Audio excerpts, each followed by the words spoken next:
우리가 요한복음 3장을 보면 니고데모가 예수님에게 찾아온 말씀을 시작을 하죠.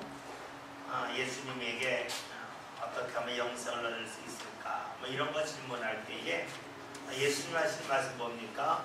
너가 거듭나야 하나님의 나라에 들어갈 수 있다. 물과 성령으로 거듭나지 않으면 하나님 나라를 볼 수 없다. 즉 하나님의 나라에 들어가서 하나님의 나라를 볼 것을 말씀하지요. 근데 이 니고데모는 말씀 뜻을 몰랐습니다. 거듭난다는 것이 뜻이 두 가지가 있는데 다시 태어난다는 말이 있고 하나는 위에서부터 난다 이런 뜻이 있는데 니고데모는 다시 태어나는 것만 생각했죠. 예수님은 위에서부터 나는 사람, 즉 하나님의 생각과 말씀으로 사는 것이 거듭나는 것임을 말씀하지만 잘 알아듣지 못했어요.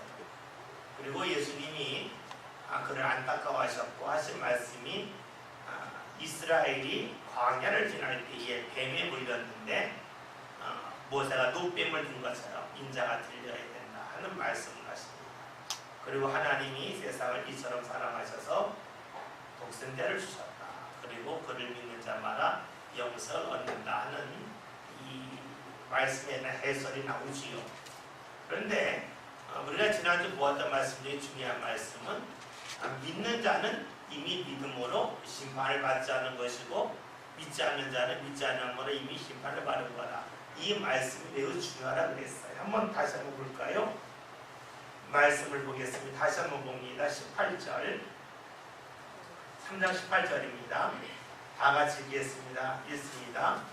그를 믿는 자는 심판을 받지 아니하는 것이요 믿지 아니하는 자는 하나님의 독생자의 이름을 믿지 아니하므로 벌써 심판을 받은 것입니다. 아멘. 우리가 말씀을 통해서 알 수 있는 것은 우리 심판이라 그러면 우리가 죽어서 받는 심판을 생각을 해요.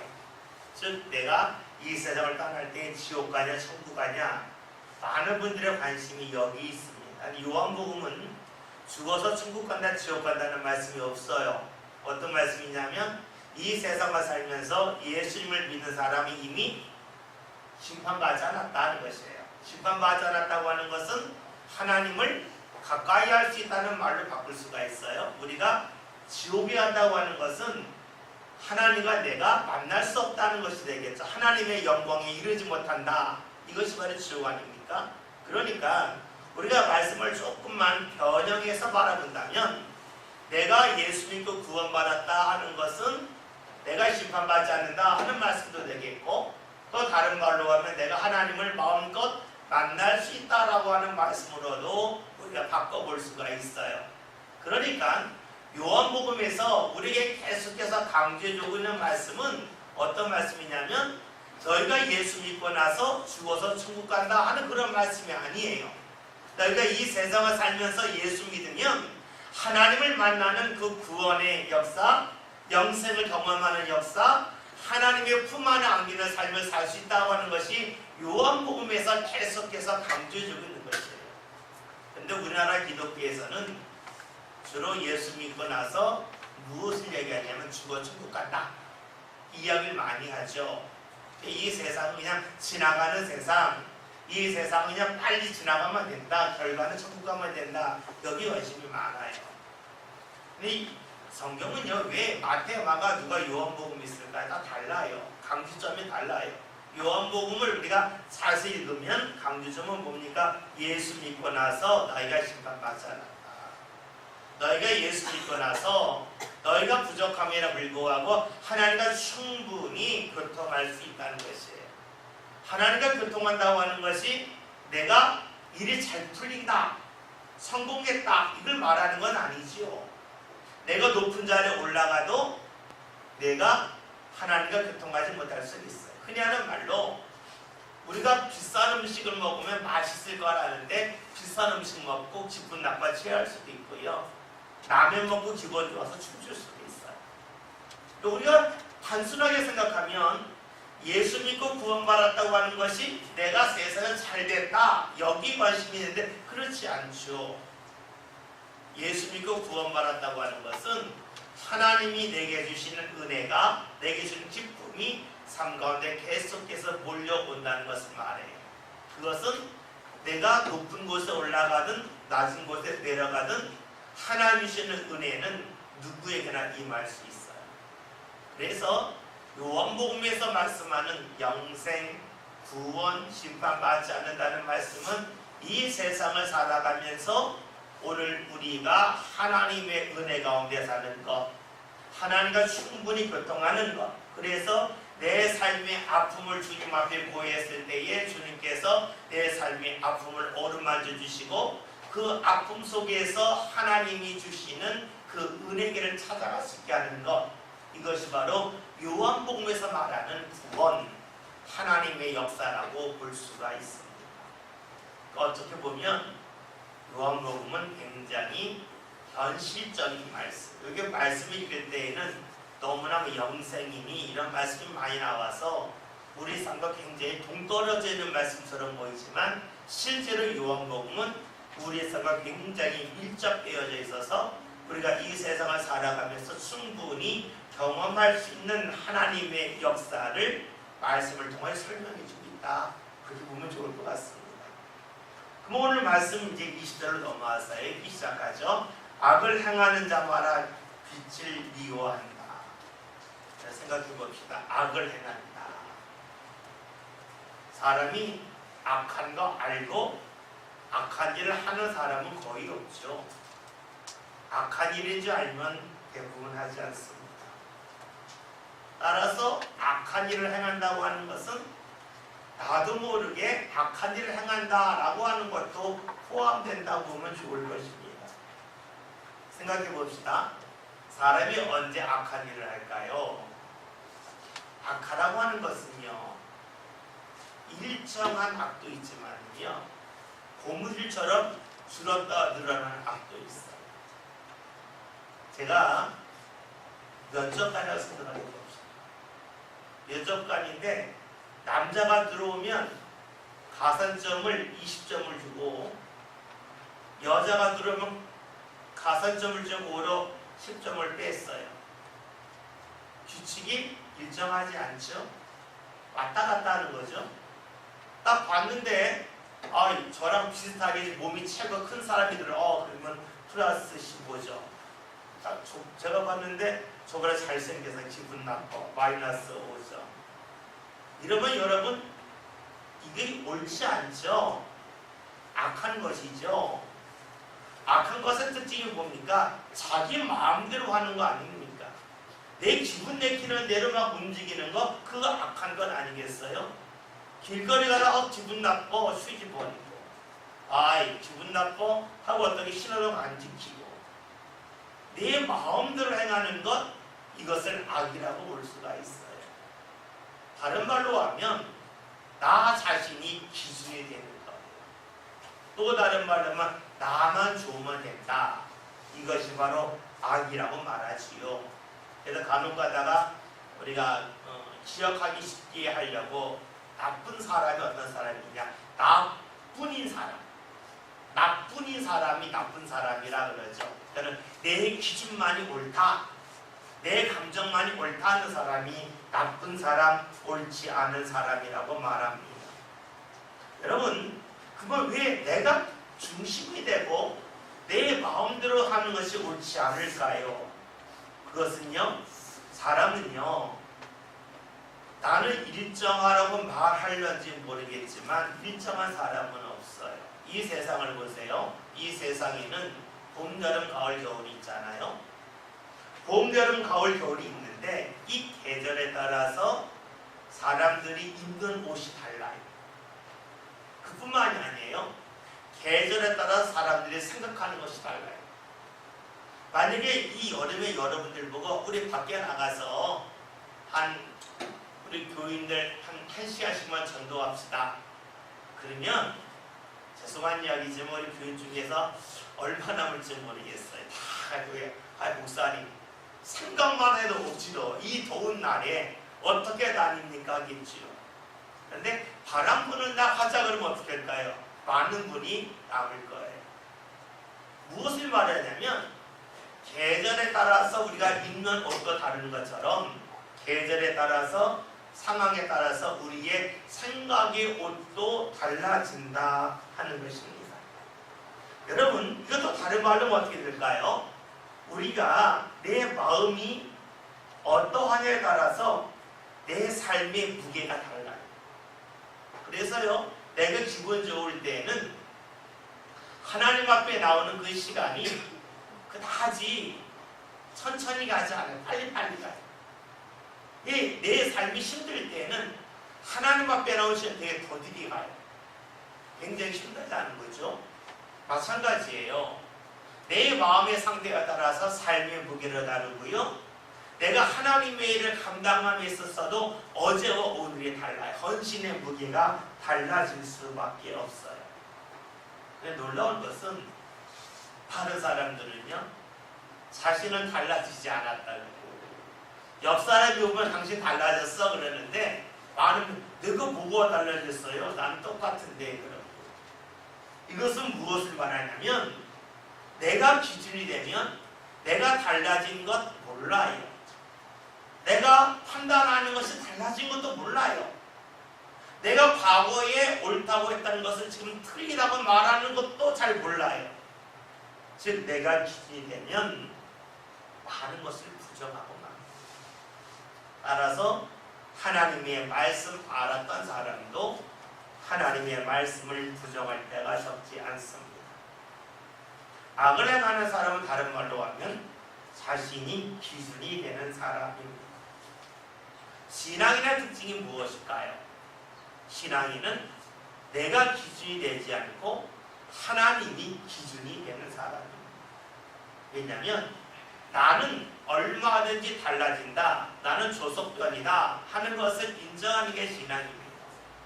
반면에 하나님을 변하지 아니하시는 분, 이것을 믿는 것이 바로 신앙입니다. 생각해 보세요. 하나님이 조석변이라면, 어제와 오늘이 다르다면 우리가 하나님 믿을 수 없잖아요. 하나님의 말씀이 어제와 오늘이 달라요. 그러면 내가 하나님의 말씀을 믿고 따를 이유가 없어요. 우리가 하나님의 말씀을 믿고 따르는 이유는 하나님의 말씀이 변함이 없기 때문에 그래요. 우리가 잘 알고 있는 이사야에 있는 말씀, 이 말씀을 베드로서도 또다시 인용하고 있는데 뭐예요? 꽃이 시든다는 거예요. 풀이 마른다는 거예요. 그러나 하나님의 말씀은 영원하다는 것이죠. 하나님의 말씀이 영원한 이유는 어디 있을까요? 하나님이 영원하시기 때문에, 하나님이 변함이 없기 때문에 그래요. 우리 믿음의 사람들은 변함이 없는 하나님에게 삶의 기준을 맞춘 사람이에요. 하나님을 믿지 않는 사람은 어떤 사람입니까? 삶의 기준을 자신에게 맞춘 사람이라고 볼 수가 있습니다. 생각해 봅시다. 나는 달라져요. 근데 하나님은 변함이 없어요. 나는 달라지지만 변함없는 하나님을 바라보는 것이 신앙이에요. 근데 이것이 굉장히 어렵다는 것이에요. 왜냐하면 나도 변함없고 하나님도 변함없으면 하나님은 그냥 쳐다보면 돼요. 그런데 내 삶에 변화가 있어요. 그럼 어떻게 해요? 내가 하나님을 똑바로 바라봐야 어느 날 내 삶이 삐뚤어지면 내 고개를 돌려야 돼요. 때로는 내 몸을 180도 돌려야 하나님이 보여요. 즉 하나님을 늘 생각하지 아니한다면 하나님을 제대로 바라볼 수 없는 것이 우리의 삶입니다. 왜냐하면 내 삶을 계속 흔들리기 때문에 그러죠. 내 삶이 흔들리는데 하나님을 바라본다는 것은 하나님에 대한 생각, 이것이 늘 머리에서 마음에서 떠나지 않는 사람만이 하나님을 바라볼 수가 있어요. 이런 의미에서 본다면 여러분에게 여러 번 말씀드렸지만 창세기 32장에 나오는 야곱이 야복강 나루터에서 천사와 씨름하다가 그의 허벅지 관절이 어긋났을 때에 그 손을 놓지 않고 계속 붙잡았던 것, 천사를 붙잡았던 것이 결국 쉬운 일이 아님을 알 수가 있죠. 내가 어려워도 주를 붙잡을 수 있고, 내가 힘들어 주를 붙잡을 수가 있고, 내 삶의 고통이 있어도 주를 붙잡을 수 있는 것은 다른 말로 하면 계속해서 주님에 대한 생각이 머리에서 떠나지 않고 마음속에 자리 잡은 사람만이 할 수 있는 일이기 때문입니다. 우리가 신앙을 머리로 하는 것과 그리고 살아가는 것은 분명 다릅니다. 여러분들이 삶이 좀 힘들 때가 있어요. 이럴 때에 예배하자, 기도하자라고 말하면 그 말을 향하여 틀리다고 부정하진 않습니다. 옳은 말이라고 고개는 끄덕입니다.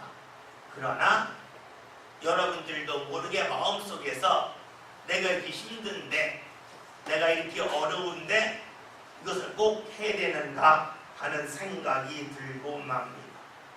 그 말이 싫어진다는 겁니다. 옳지 않은 말이라서 싫어지는 것이 아니라 옳은 말임에도 불구하고 싫어진다는 것입니다. 몇 년 전에, 오래됐네요, 우리 교회 박경수 집사님이 이 손가락을 다친 적이 있었어요. 그래서 예순병원에서 수술을 했는데, 수술한 지 얼마 후에 이 병원 가는데 집사님이 이런 얘기를 하는 거예요. 이 손가락 수술한 지 얼마 안 돼서 아물지도 않았는데 의사가 물리치료하고 재활에다면서 막 구부린대요.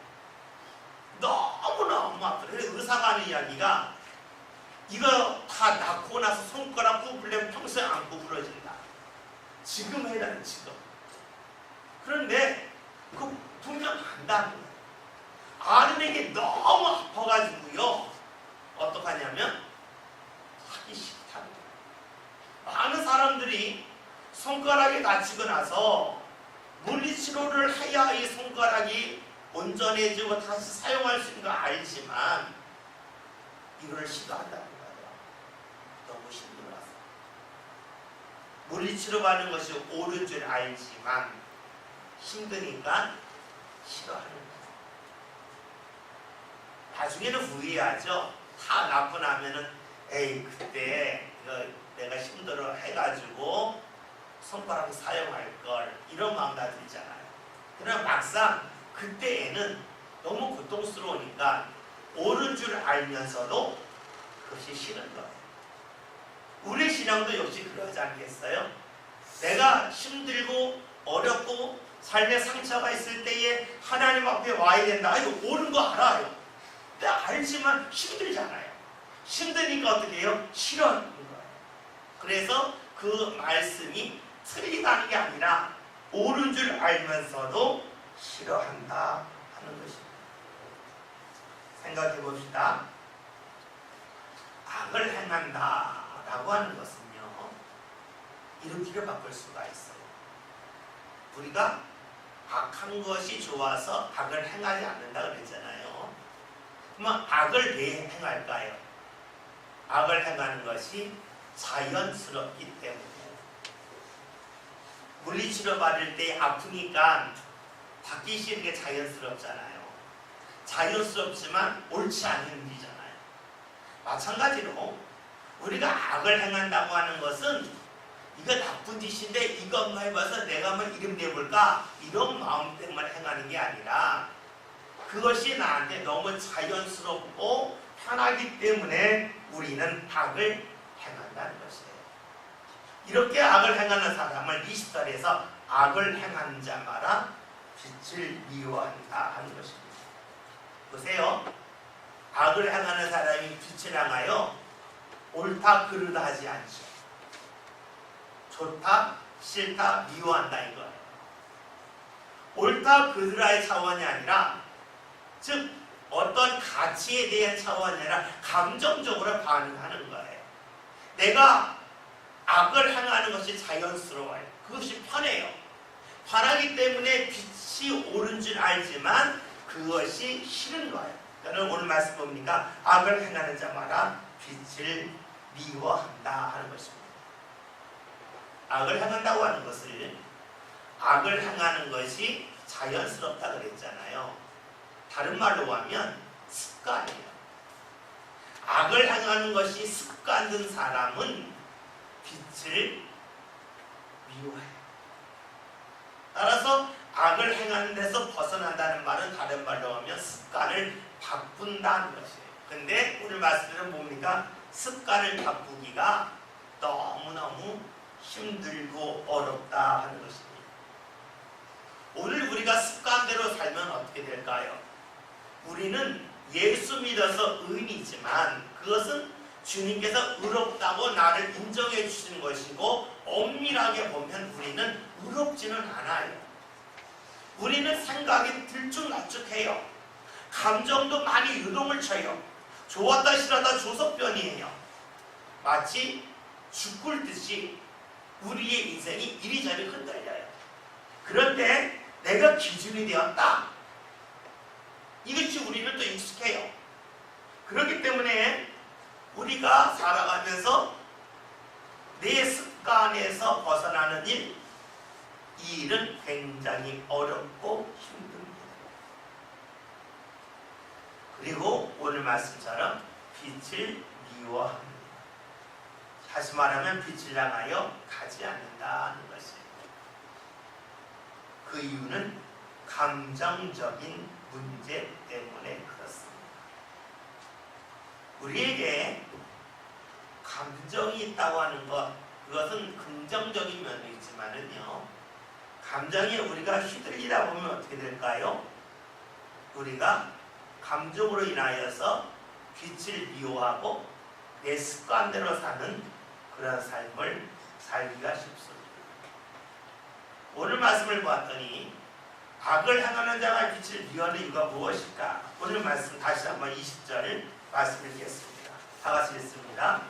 악을 행하는 자마다 빛을 미워하여 빛으로 오지 아니하느니 이는 그의 의가 드러날까 하며. 자, 말씀을 보았더니 왜 빛을 싫어할까?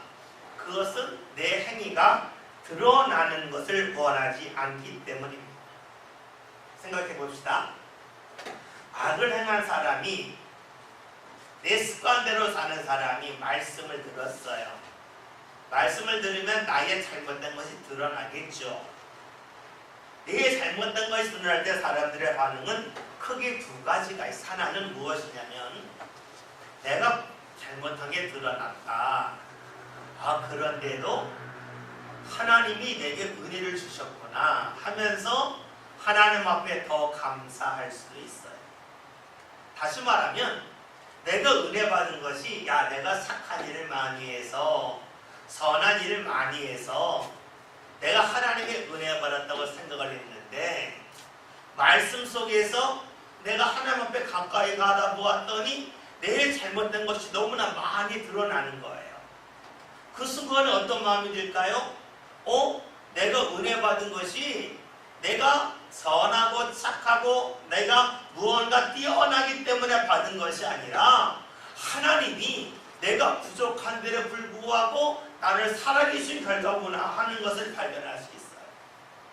다시 말해서 내가 부족함이 발견된다고 하는 것을요, 긍정적으로 보면 하나님의 사랑에 내가 감격할 수 있는 기회가 될 수도 있어요.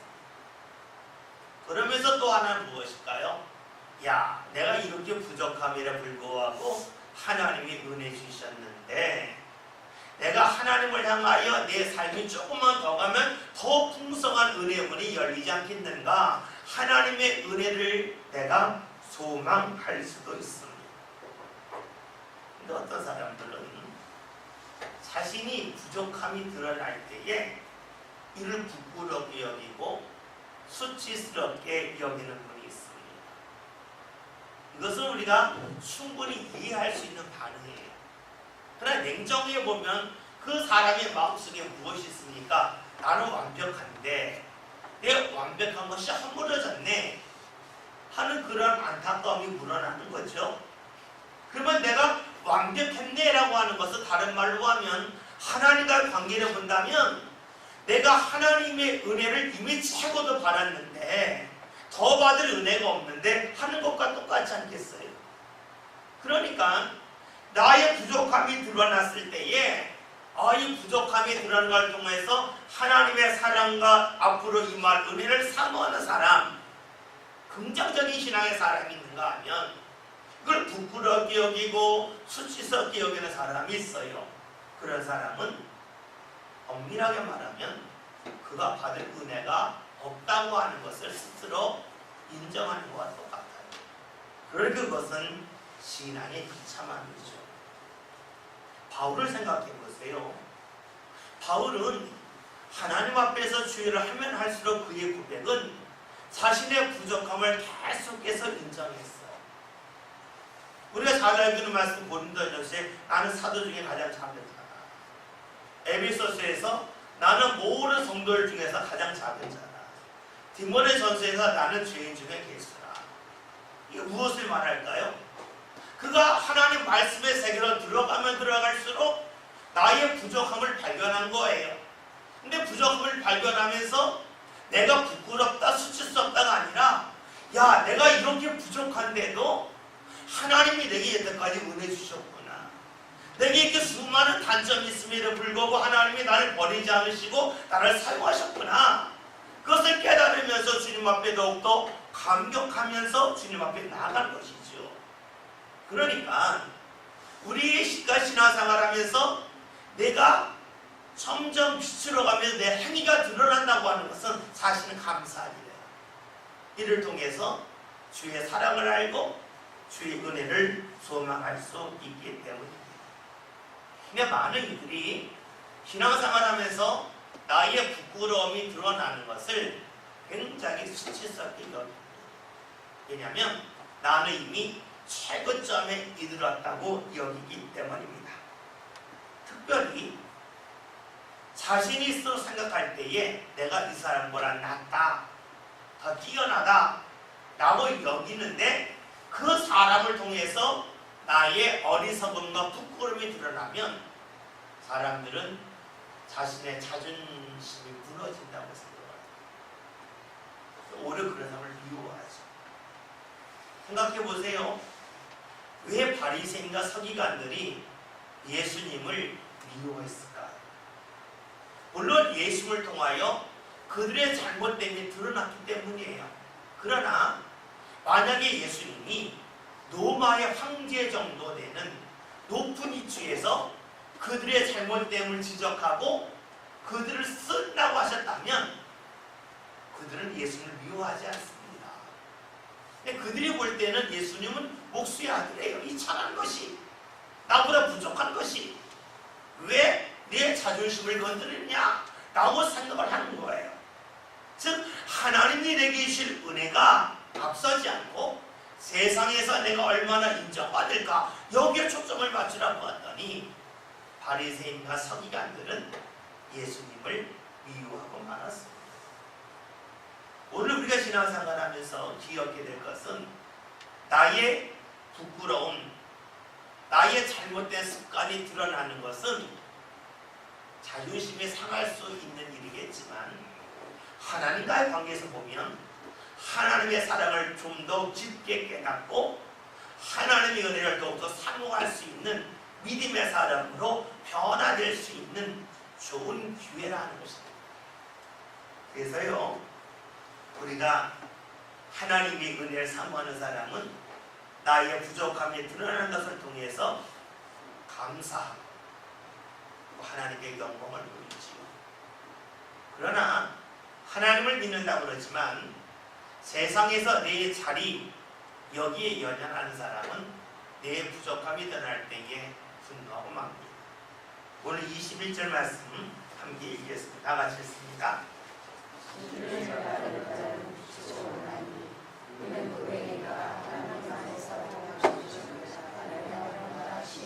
아멘. 진리를 따르는 자는 빛으로 온다. 이 진리를 따른다는 말을 다른 말로 하면 뭡니까? 내가 중심이 되지 않고 하나님이 중심이 되는 사람, 이렇게 읽으면 좋아요. 그러니까 우리가 진리를 따른다 그러면은요, 괜히 말이 어려워요. 여러분 괜히 어렵게 말씀을 읽을 필요가 없잖아요. 말씀은 내가 이해하기 쉽게 읽는 게 최고예요. 그러니까 진리를 따른다는 말은 왜 진리를 따르지 않을까? 내가 중심되면 진리 안 따르지. 따라서 진리를 따른다고 하는 것은 내가 중심이 되지 않고 나의 부족함과 연약함을 인정하면 그때 어떻게 해요? 진리를 따를 수 있는 사람으로 나갈 수가 있습니다. 즉 나의 연약함을 아는 사람, 그리고 나의 어리석음을 인정하는 사람, 그런 사람이 빛을 향하여 나아갈 수가 있습니다. 우리가 빛으로 온다, 빛을 향하여 나간다는 거죠. 이것은 다른 말로 하면 무엇입니까? 나간다고 하는 것은 내 자리에 멈추는 게 아니잖아요. 나간다고 하면 내 자리를 떠나는 거잖아요.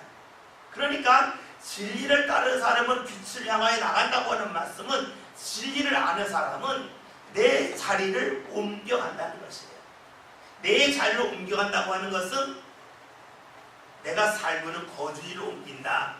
이 공간적인 것을 말하는 것이 아니라 내 생각의 자리를, 그리고 내가 추구하는 그 자리를 옮겨간다라고 보면 좋을 것입니다. 옮겨가는 이유는 무엇일까요? 지금 이 자리보다 내가 가고자 하는 자리가 더 좋다고 믿게 가는 것이에요. 지금 자리가 더 좋다면 안 가죠. 내 생각이 하나님의 말씀을 옳다고 그러면 주의 말씀을 향해 나갈 수가 없잖아요. 그러니까 내 생각보다 하나님의 말씀이 옳다고 하는 사람, 그 사람은 말씀을 따라갈 수가 있어요.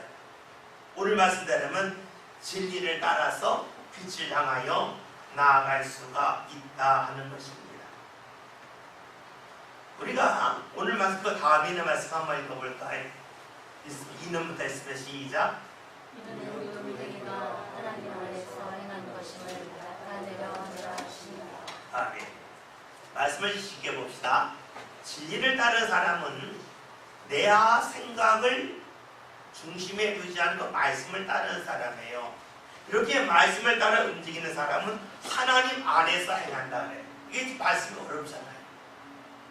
우리가 하나님 안에서 행한다 무엇일까요? 그냥 하나님 품 안에서 행한다 하는 것이 되겠죠. 또 다른 말로 하면 하나님이 인정하신다 라고 보면 좋을 거예요. 그러니까 우리가 내 생각이 아닌 하나님의 말씀을 따라 살면 하나님 안에 행한다, 하나님이 인정하시는 삶을 산다라고 읽으면 이 말씀을 좀 쉽게 이해할 수 있을 것 같아요. 그렇죠? 우리가 말씀 안에 살 때에 하나님이 인정하신다는 것입니다. 생각해 보세요. 야구 선수가 타자공을 탁 쳤는데 탐정을 넘어갔어요. 탐정 넘으면 다 홈런입니까? 아니죠.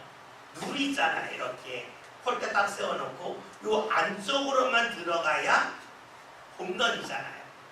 탐정을 넘었는데 그 홀대 세워를 옆으로 가면 홈런이 아니잖아요. 그거는 인정해 주지가, 점수를 인정해 주지가 않아요.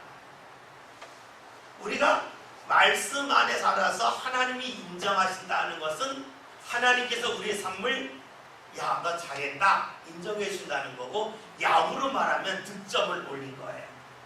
다시 말하면 하나님께서 우리에게 그냥 흔히 하는 말로 은혜 주시는, 복을 주시는 그러한 계기가 된다고 볼 수가 있겠죠. 여러분, 그렇습니다. 우리가 말씀을 따를 때에 우리는 하나님께서 인정해 주시는 삶을 살 수가 있습니다. 그리고 이것은 다른 말로 하면 하나님의 역사를 내가 볼 수 있는 삶을 살 수 있다는 것이에요. 말씀을 따르면 하나님 인정하신다. 하나님 인정하신다는 것은 하나님의 역사가 내 삶 가운데 나타난다라고 볼 수가 있겠죠. 그러니까 하나님의 역사가 나타난다고 하는 것은 우리가 눈에 보이는 즉각적인 그러한 외적인 모습으로 하나님이 함께 하심이 드러날 수도 있어요. 근데 때로는 눈에 직접 보이지 않지만 하나님께서 우리의 삶을 하나하나 예비하시고 이끄신다고 하는 것을 여러분이 느낄 수도 있어요. 여러분, 교회 왔을 때 더워 시원했죠? 왜 시원했을까요? 에어컨이 켜져 있으니까. 그렇죠? 근데 에어컨 켜면 바로 시원해지나요? 아니죠. 미리 키워놨으니까. 그렇죠? 여러분, 그런 거예요. 내가 내 삶 가운데 삶에 시원한 일이 나타났어. 이건 육체의 시원함을 말하는 게 아니라 마음이 시원해지는 일. 우리가 고린도전서에 보면 바울이 이렇게 고백해요. 이들은 내 마음을 시원케 하는 자라라고 하는 고백이 고린도전서에 나와 있어요. 마찬가지예요. 우리 삶이 마음이 먹먹할 때가 있고요, 마음이 시원할 때가 있어요. 근데 이 시원하고 먹먹해지는 것은 내가 원해서 되는 것은 아니잖아요. 어느 날 하나님이 내 마음을 시원케 하셔요. 다시는 걱정, 근심거리가 있는데 거기에 크게 안 매달리게 하시는 거예요. 분명히 이것은 작은 문제인데 이 문제를 크게 여기며 살지면 거기서 못 벗어나는 사람이 있고요, 어떤 분은요 좀 삶에 큰 문제가 있는 것 같은데 그거 뭐 내가 걱정한다고 뭐가 다냐요. 예수님 말씀대로 염려한다고 키가 한 자나 클까요? 괜찮아요. 떠넘길 수도 있어요. 여러분, 그것이 무엇일까요? 하나님의 역사심으로 볼 수 있어요. 하나님이 역사하신다고 하는 것은 눈에 보이는 외적인 역사가 나타날 수도 있고 내적인 역사가 나타나기도 해요. 근데 우리는 대부분들이 눈에 보이는 외적인 역사가 나타나야만 하나님이 함께 하신다라고 여겨요. 그러나 그렇지 않아요. 하나님의 역사는요, 눈에 보이는 외적인 역사는요, 어느 한 순간까지만 주고 어느 순간이 지나면 더 이상 잘 안 주셔요. 여러 번 말씀드렸죠? 마태복음 자세히 읽어보세요. 마태복음 자세히 보면은요, 베드로가 신앙 고백하는 것이 마태복음 16장이에요. 마태복음 28장까지 있잖아요.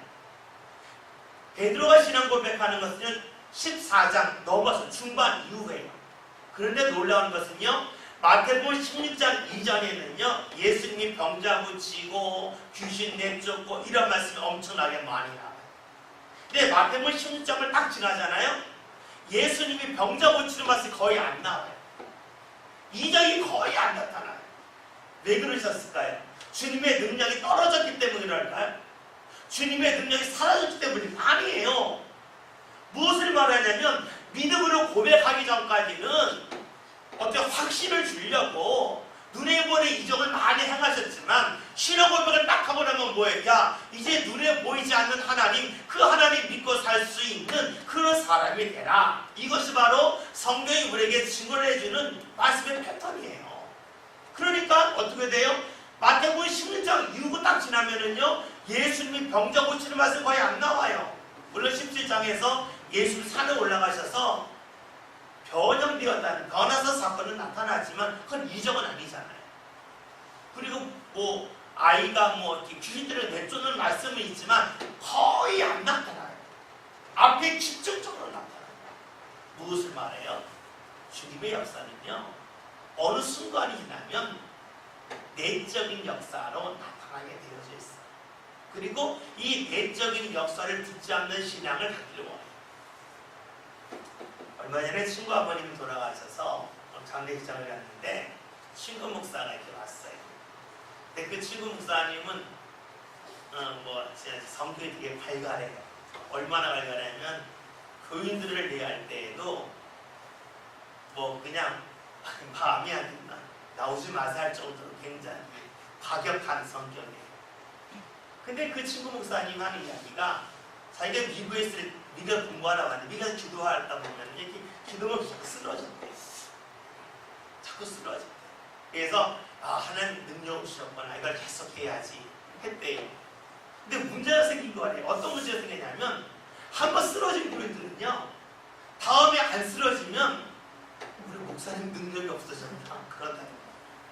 지난주에 쓰러졌는데 왜 이번 주 안 쓰러지지? 그래가지고 기도할 때마다 교인들 팍팍 쓰러졌는데 어느 순간에 이거 안 되겠다는 마음이 드는 거예요. 왜냐하면 자신은 모르는데 교인들이 우리 목사님이 능력이 떨어졌나 봐, 왜 안 쓰러지지? 막 이런 이야기를 하더라는 것이에요. 그리고 자기도 이 쓰러지랑 안 쓰러지면 자꾸 그냥 밀고 싶은 마음이 들잖아요. 쓰러지라고. 그래서 이거 안 되겠다. 그래서 이제 그런 기도 안 한다라는 이야기를 들었어요. 여러분, 중요한 것은 내가 쓰러졌다 안 쓰러졌다가 아니잖아. 이 쓰러진 건 뭐예요? 하나님이 나 쓰러뜨리는구나. 하나님 내 생각 꺾으시는구나. 이거 깨닫고 하나님 제가 생각 꺾겠습니다 해야지. 내 생각은 안 꺾고 몸만 자꾸 쓰러지면 잘못하면 병나는 거 아니에요. 쓰러진다고 하는 것은 이 쓰러짐을 통해서 뭘 깨닫기를 원해요? 하나님이 역사하시면 내가 고집했던 거, 내가 계획했던 거 다 쓰러지고 만다. 내가 하나님 앞으로 나 안 세워야지. 하나님이 한 번 불마다 푹 쓰러지네. 뽕 쓰러지듯이 내 인생도 쓰러질 거고 내 사업도 쓰러질 거고 내 계획도 쓰러진다. 나 주장하지 말아야 돼. 이거 깨달으면 되는 것이지, 외적인 것을 가지고 나 쓰러졌으니까 은혜 받았고 안 쓰러졌으니까 우리 목사님 능력 떨어진 건가, 내가 영적으로 잘못된 건가 하면 곤란하잖아요.